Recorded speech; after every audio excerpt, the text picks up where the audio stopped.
اگر نماز باجماعت کے دوران کسی بندے کو کوئی برض لاحق ہو جس کی وجہ سے فوری طور پر مر جائے تو اس صورت میں کیا نماز چھوڑ کر اس آدمی کی جان بچانے کی کوشش کی جا سکتی ہے؟ بالکل کی جا سکتی ہے۔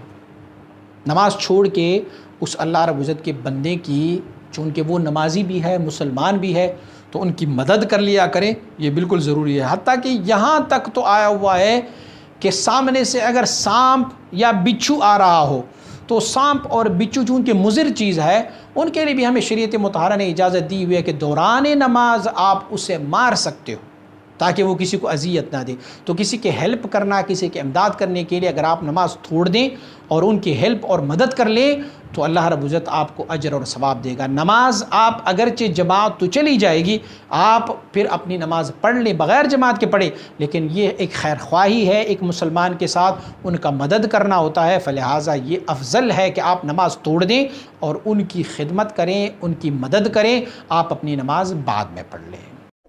مزید اسلامی ویڈیوز کے لیے ہمارے اس یوٹیوب چینل کو سبسکرائب کریں اور گھنٹی کے بٹن پر کلک کریں، اور ویڈیو کو لائک، شیئر اور کمنٹ کرنا نہ بھولیں۔ جزاک اللہ۔